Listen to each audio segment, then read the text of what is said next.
It's ladies like what? It must be Sarah on the mic. With sweet little Holly, got the sugar, got the spice. We're keeping us tight, we're guests on the night. Linked up with Urban Spirit Studio. That's right. And I'm not a rookie on this all-star team.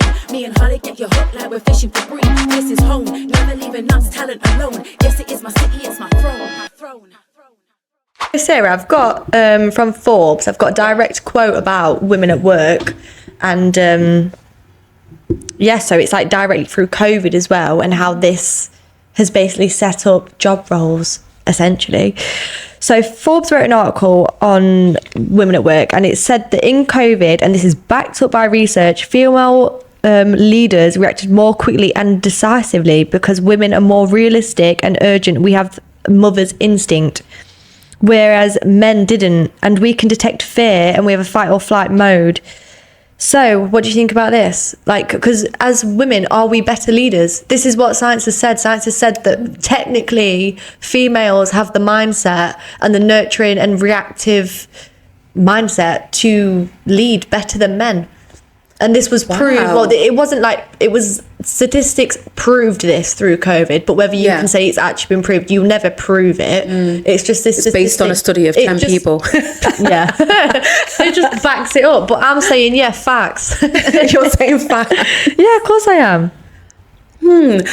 I'm not 100% sure, because I do feel like, obviously, women, we are quite resilient, and there's certain things that we have to go through every single month. You know, I would say with fluctuations of hormones, with periods and stuff like that. And I laugh and joke about certain things and think, you know, men would never be able to deal with what we have to go through. Yeah, really, 100%. Like monthly. I think they would have a week off. Oh, you know? They'd have a month off. They just wouldn't work. Yeah. They'd just be like, I'm terminally ill. I can't do it. Yeah. But women, I do think, yes, I guess look at all aspects of things, and obviously I can really talk from my own experiences, looking at all aspects of, like, say, being nurturing. You can be assertive, you can obviously delegate certain situations, but you can also decipher things as well. I'm quite an empathetic person, so you can pick up on like energies with people, and not all guys do that. So it could just be literally they're quite I don't know what it would be, like critical or analytical, but they'll just see something, this needs doing, and done. Yeah, without really looking at the bigger picture. Yeah, 1000%. Yeah, and how certain things could impact other people, maybe mentally or physically, and maybe that's just something because they've never really had to deal with. Like, as women, we do speak about mental health quite a lot. Yeah, which I think they should as well, because they definitely deal with it. But I think in science they do say that we are wired differently. And I think it's proven through history, to be fair, that we're seen as mothers. We've always been the house leaders, like in way of looking after the kids, not the house leaders. But like we've always been the ones responsible for the chores, looking after the kids. Yeah, and I guess it's like multitasking, because I always think, well, you know, I'm not great at multitasking. But to be fair, you do. You constantly, myself as a mum, I'm always thinking about, okay, how's the day going to work? Exactly. And how's it going to work with regards to my husband, because we car share. So it'll be like, right, can you take me to work? Can you drop me off at this time? This is what's happening with the kids. And then he'll be like, right, I'm taking him there and whatever. But my whole day, I plan around what's happening with him, what's happening with the children. You do, and I do the same in that whole impact. And you do think about so many different aspects of it. I don't think, just get up, get ready. Yeah, and you think about time. I'd rather give myself more time. I always give myself too much time because I will never be rushing and be stressed about being late. Yeah. Whereas my partner, he'll 9 times out of 10, he'll just be late, and he doesn't mind about that. He doesn't really care about being late because he won't have done the pre-planning beforehand, which as females, not to generalise, but I believe that we do that. Yeah, I think so. Again, like, I think it's going back to the whole, we have that nurturing motherly thing about us. So yeah, I do agree with that. Obviously, I don't know what the study was based on, like what I was saying. Forbes said it, so I'm saying Forbes. But it's like, you know, when you get those shampoo adverts and it says this is based on this scientific study, and you look at the little asterisks at the bottom, based on 35 women. Yeah. Well, 95% of them agreed. That was me that wrote that, no one else. I just made it up off the top of my head. I just thought, do you know what? I need something good for the podcast, and I respect women, so frick it. But no, again, it's like factual. Like it's a study based on one occasion that can't actually justify the whole thing we're talking about. No. But opinionatively, I do agree. That's the side that you're sticking with. I think if I was in charge of COVID, I'd have done a much better job as a female. Yeah, probably. Yeah. Yeah. There was a lot that went wrong with that, but, we don't want to get cancelled, so we're not going to go deep No, into I'm not going to speak about it because I don't really care. It's gone, been gone, done. Done. Jinx. So, just in relation to that then, so with how females deal with things at work, how do you feel in regards to, because men and women both do this, but like when you've got a male manager or work with male colleagues, have you ever been flirted with, or do they always cross a line? Because with my experiences, they've always crossed a line. Always. You can't just work with a male colleague. Yes. Trying to think of like an actual instance, but in general, because I can kind of generalize it, that guys can be quite forward sometimes, and I don't know whether they mean to or not, or it's just the way that they're speaking with regards to when they're speaking with a female, but I have found it that they're a little bit too relaxed in certain situations, or they overshare things which I feel I'm not comfortable with you sharing with me. This is a working environment. Yeah. I don't really know you like that. We're not friends, and I find it quite unprofessional. So there's certain things that have been disclosed to me, or the sort of banter that they're trying to put forward that I'm just not comfortable with, I guess. Yeah, I do agree with that, but I've just had alternative experiences in work. I feel like there's always a time when, with what I've found anyway, that a man crosses a line in work when you work with them. I mean, I'm with my partner now, we met at work, so that says it all, doesn't it, really? Like, we literally met at work, and God, he sprinted over that line with a flag. It was ridiculous. Like, that man, he grafted, and don't get me wrong, I'm glad, but that was even at work. And the experience I've had observing as well, there's always flirty banter. Like, you're bored at work. If there's a man and a female, like, and you fancy each other, don't even have to fancy each other. If you're attracted to females and you are a male, it's a little bit of, it is happening in the stock room. It is happening. I can't get over that, though, that it would actually be happening within the place of work. Well, I've heard loads of, like, conversations with my friends and stuff. Like, when me and my partner was together at work, people used to ask us all the time, they was like, so you've never done it at work? And I was like, God, no, I've not thought about it, but now you say it. Now you say it, you shall be bending me over down the stockroom aisles, can't lie. No, we actually didn't, only because I just didn't think about it. Was at work, I didn't think about, I didn't want to rip his clothes off at work. He was doing me head, and I see you 24/7. Like, I see you all in the day, and I've got to see you at work. Bug off. Do you know what I mean? I couldn't imagine in that sort of environment that I'd think, it was too much. But it's, in most cases, like, do you know when they work together in music and you find that the lines crossed, like the whole thing with Kesha?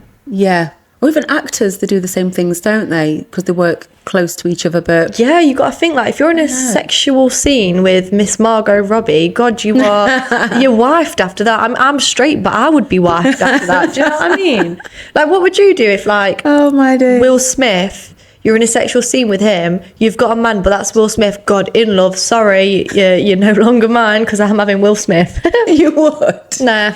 No, I'm strictly professional. Unless it was Harry Styles, then I would. No, I can keep everything so professional. I love that. That's good. That's respectable. Yeah, I think, but obviously, I was going to say, maybe it's different because I'm in a relationship, but you're in a relationship. Yeah, but Harry Styles, he can join. That's a three-way relationship, but it's only me and Harry and me and my partner. Them two are not. Them two aren't conjoining because that, for me, not a bit of me. But do you know what? I don't think he'd blame me. Harry Styles has got it for me. God, for one, God forbid. That ain't going to happen. But for two, come on, cash that in. Do you know what I mean? But no, so I think the whole, like, depending on an environment, well, not even environment, because obviously it happens in corporate and it happens within all sorts of business settings, I guess.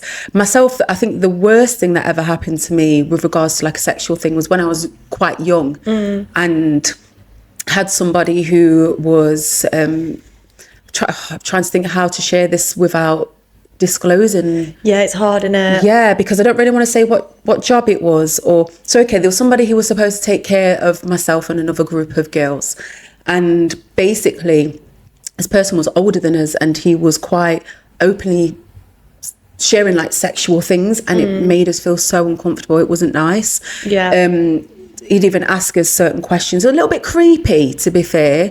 And even though we was friendly with the guy, obviously we wasn't friends, but it's not even just that. It was the way that he was coming out with certain things and wanting details about certain things. And we had to obviously speak to our boss about that. And Like details about what?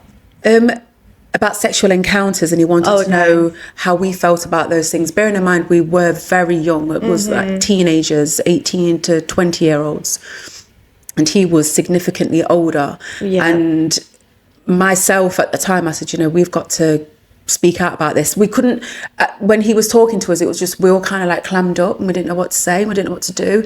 And we kind of giggled a little bit and, but we was all uncomfortable. And then when he'd gone, we would have had a conversation about it, but we didn't know how to confront it. And I said, we're going to have to go to our boss and speak about it, which was good. So we spoke to the boss about it. And we had a man and a woman as our bosses.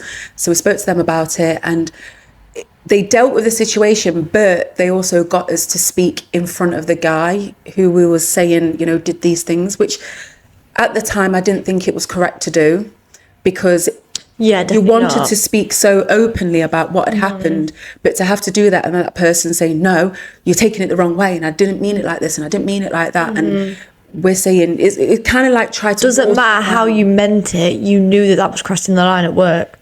Yeah.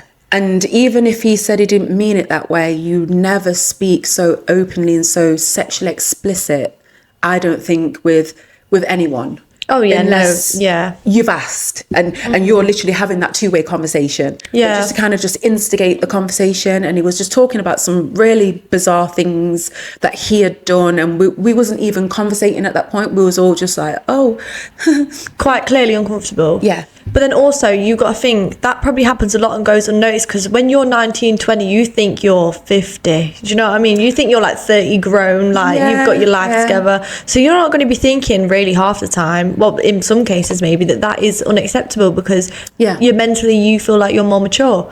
So I bet that does get unnoticed quite a lot. So it was good that you did stand out for it and like stand up for what he'd done to you and making you feel uncomfortable. Yeah, I think if he'd have only said smaller things, we might not have even noticed, like what you said. I guess the immaturity of it, we might have just thought, oh, this is what it's supposed to be like at work.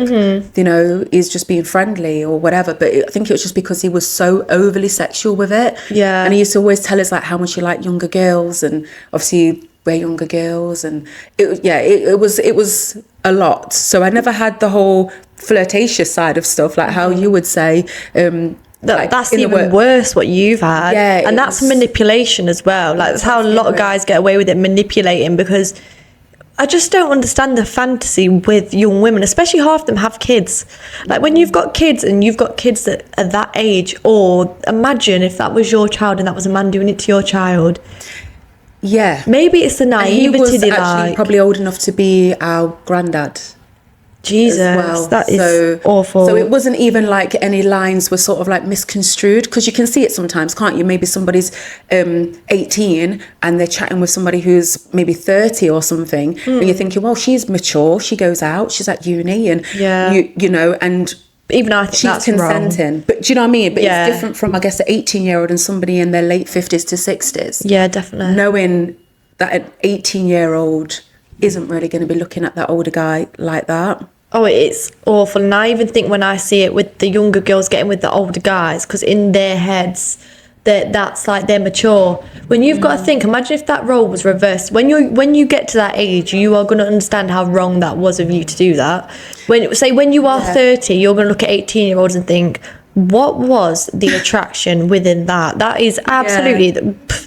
I think it's just because we think we're so grown up, don't we? Yeah, exactly. So that's how they get away with it, because you think you're so grown up. Like mentally, when I was 19, I thought I was like going on 21. Do you know what I mean? 100%. I think even when I was probably like 14, I thought I knew how the world ran and how it I was existed. like, I can pay my bills, I can live on my own, like I can have a man. And then when we say like when I was 18, I was like, 26 or above, no chance. Yeah. What are they literally? I mean, I'm only 21 now, but even now I'm like more socially aware in that way. Yeah. But imagine 16, I want them 20 plus or not having me. Yeah. I want a man. I want a grown man. They're not men at 20, love, so don't bother, that's what I say.